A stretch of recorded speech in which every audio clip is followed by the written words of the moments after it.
Programang ito ay hatid sa inyo ng Air 21. Sagot ko, padala mo!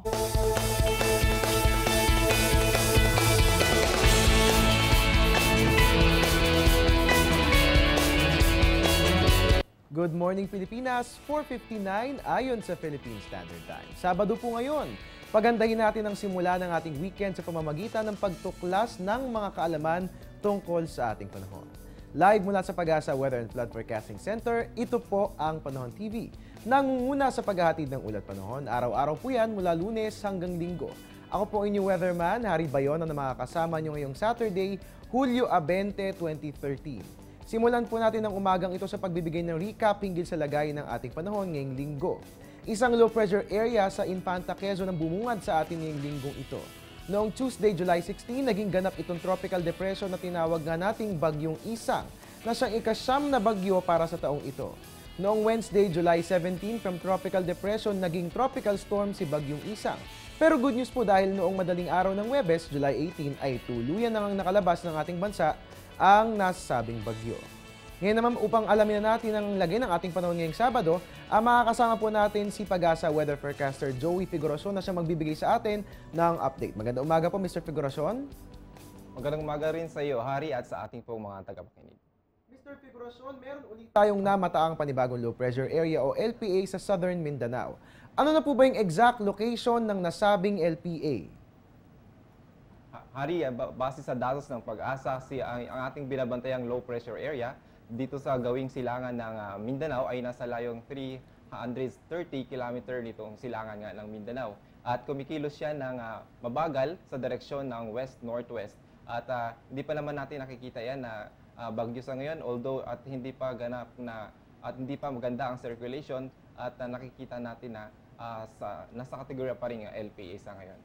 Mr. Figuracion, nabanggit nyo kanina na hindi nyo pa kinokonsidera na maging isang bagyo ito, no? Pero mataas po ba yung tsansa na maging bagyo itong LPA? Ano-ano po ba yung mga factors na ating tinitignan nang sa gayon ay madeklara bilang isang bagyo ang isang low pressure area? Yes, Harry, as a LPA, kailangan nakikita natin na bago natin may deklara yan na bagyo, kailangan nakikita natin na deep ang kanyang circulation. Ibig sabihin, may circulation siya mula sa surface hanggang sa himpapawid. At tinitingnan din natin ang kanyang pressure at ang kanyang maximum wind.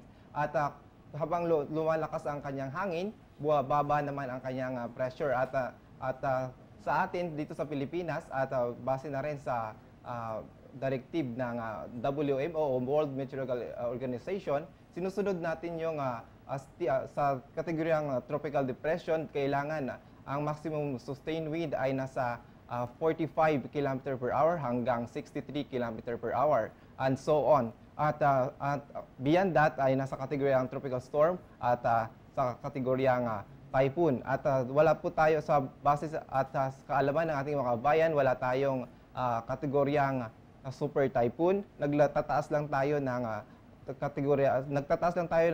public storm warning signal kung masyado lang malakas ang hangin.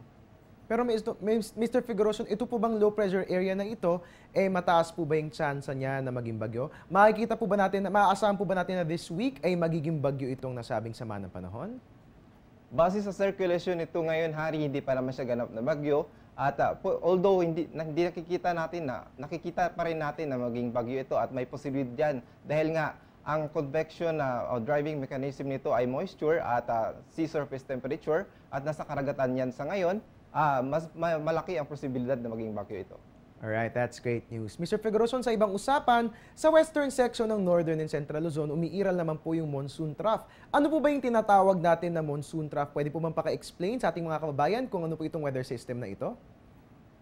Although, Hari, normal ito na nangyayari sa ating bansa at madalang na natin na binibigay or sinusulat o napapaloob sa ating synopsis, normal naman ito na nangyayari sa ating bansa. At ito lamang ay extension or interconnection itong Intertropical Convergence Zone o ITCC dahil nga converging zone yan at mayroon tayo nagkakaroon ng pag-ikot o circulation sa bahagi nitong western side ng ating bansa dahil nga andyan din minsan ang axis ng ITCC nagkakaroon tayo ng westerly component na hangin at yan ang nagiging dahilan ng pagsanib ng westerly wind at ng easterly wind, kaya nagkakaroon ng converging zone dyan sa bahagi ng western side o western section ng ating bansa.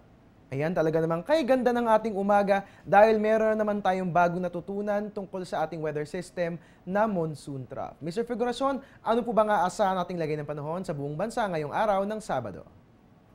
Yes, sorry, dahil nga pa rin umiiral itong ITCZ o Intertropical Convergence Zone at nakaapekto dito sa bahagi ng Mindanao at may kaakibat din na epekto dito sa bahagi ng Visayas. So inaasahan natin ngayong araw na itong buong Visayas at itong bahagi ng Mindanao, ito po yung Caraga, Davao, Northern Mindanao at dito po sa bahagi ng Zamboanga Peninsula at ilang bahagi po ng Luzon, ito po yung Mimaropa at Bicol Region. So makakaranas po yan ng mga kaulapan na siya naman po magiging dahilan ng mga light to moderate rains at thunderstorms. Samantala, ang Metro Manila, kasama na po ang natitirang bahagi ng ating bansa, ay magiging maganda ang panahon pero asahan pa rin po ang mga bahagyang kaulapan na siya na magdudulot ng mga isolated rain showers or thunderstorms. Alright, maraming salamat po Mr. Figuracion sa inyong ibinahaging kaalaman tungkol sa lagay ng ating panahon. Maraming salamat din, Hari, at payo pa rin natin sa ating mga kabayan. May nakatas po pala tayong gale warning dito pa rin po sa bahagi ng Palawan at mapanganib po sa ating mga kabayan ang paglalaot dyan, lalo na po itong gumagamit ng mga liliit na sasakyang pandagat kasi maalon hanggang sa napakaalon po ang mga naturang karagatan. Kaya naman po mag-ingat po at maging maingat din po itong kahit na itong mga mandaragat natin gumagamit ng malalaking sasakyang pandagat. At payo pa rin po, patuloy po na magdala ng mga pananggalang sa ulan dahil po asahan pa rin natin ang mga isolated rain showers or thunderstorm dito po sa Metro Manila.